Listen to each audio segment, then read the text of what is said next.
That's it. The Steelers are 11-0 and have put Baltimore Ravens in the rearview mirror. 11-0 are the Steelers after beating the Ravens at home to finally wrap up Week 12. Were you okay that this game was played? Yeah, I mean, it's a football game. And in football games and football seasons, you're going to have adversity, and especially in 2020. Those last three voices, Sage Steele and Kevin Nagandi on SportsCenter, speaking to Ryan Clark, the Steelers Super Bowl champion. And the Steelers are certainly hoping they can get themselves another Lombardi, a sloppy, and I'm being generous, 19-14 win over the Ravens on Wednesday afternoon football, if you will, to improve to 11-0, the first team to start 11-0 since the 2015 Panthers led by Cam. And that team, of course, eventually ended up going to the Super Bowl. Cam coming off an 84-yard passing performance. Shows you how quickly 5 years can go. Keyshawn J. A win is a win is a win. Indeed. And that's where I want to go with you in a second. That's your opinion. But this particular win is a win is a win. Not so much of a great win for Mike Tomlin. It's time for Straight Talk, brought to you by Straight Talk Wireless. I've said it for a million years. The second Tomlin decides to say, I am done coaching. Whatever TV network can get his cell phone number first is going to hire him. The dude talks in sound bites. He talks in declaratives. He is amazing. He doesn't let you know exactly what he's thinking all the time. No shades of gray, and shading his squad after how sloppy they looked on offense, defense, and special teams. Listen to this over the next 58 seconds. To be bluntly honest, man, I'm really disappointed in our performance tonight. We did enough to win, but that's all. It was really junior varsity, to be quite honest with you, and it was in all three phases. We couldn't run the ball effectively when we needed to. We dropped too many significant passes, very catchable, makeable passes. We didn't make significant plays in the special teams game. Our kickoff coverage unit wasn't good enough. We turned the damn ball over. We gave up big plays in critical moments on defense. Can't have it.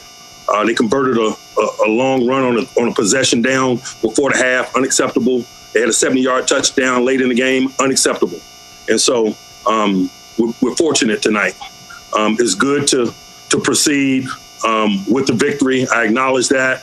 But not a lot happened tonight to be proud of or to be excited about other than that. You had some red zone failures and a number of drop passes. What do you attribute that to? Anything in particular? Us sucking.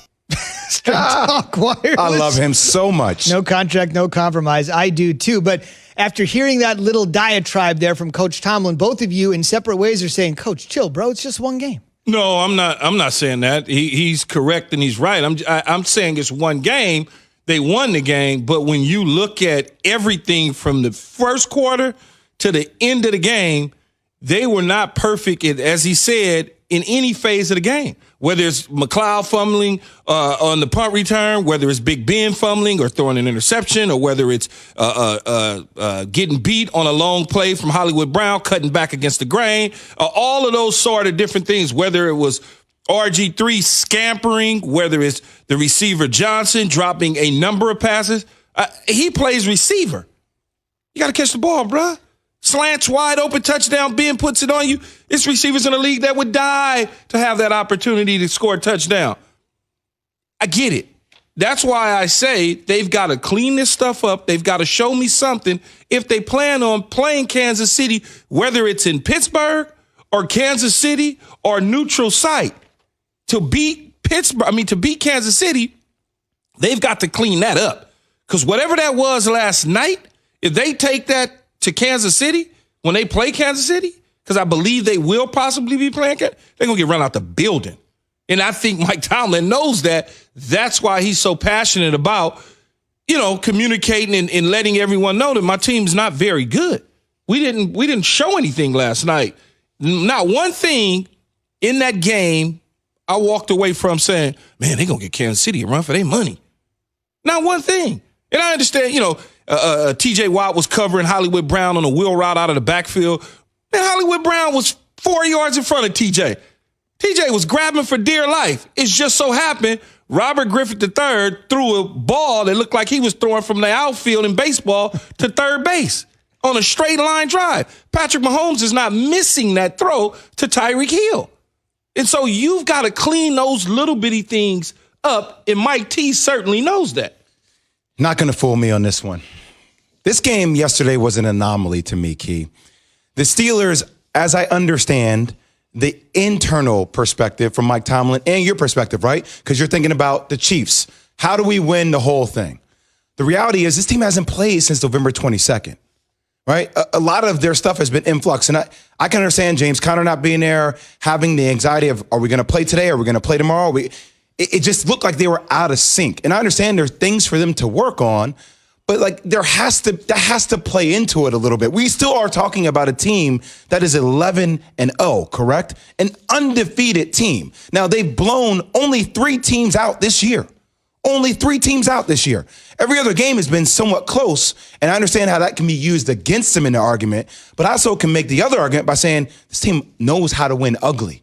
Now, that may not have been their best performance last night. Maybe we want to see them blow out teams like KC does, but I've also seen Kansas City play down to the level of their competition as well. So, yes, they are explosive, but they've also allowed teams to stay in ball games that shouldn't have stayed in ball games as well.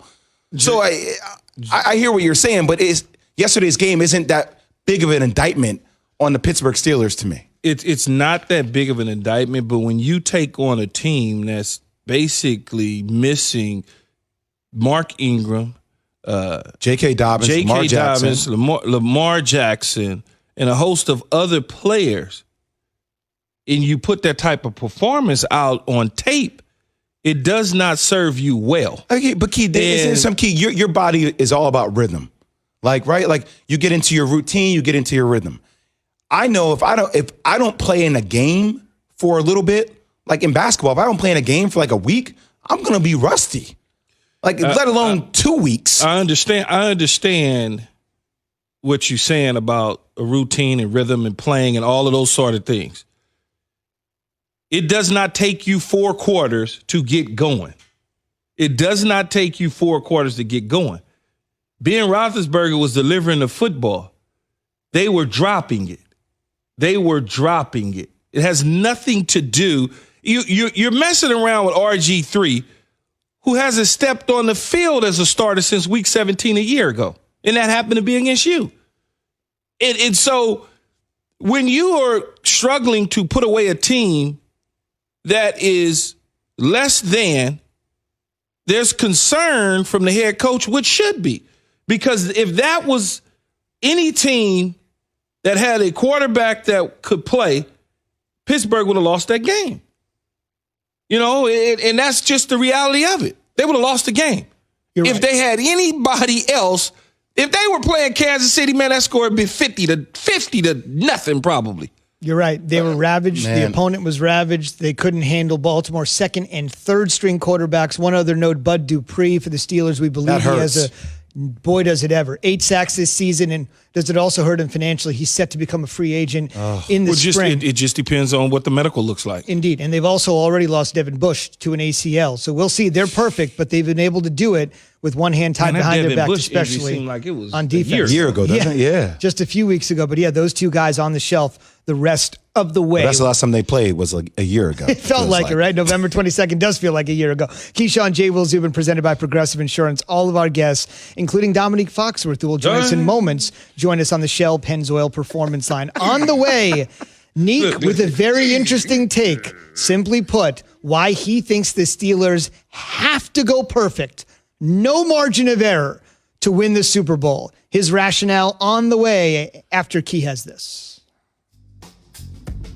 Yep. If you need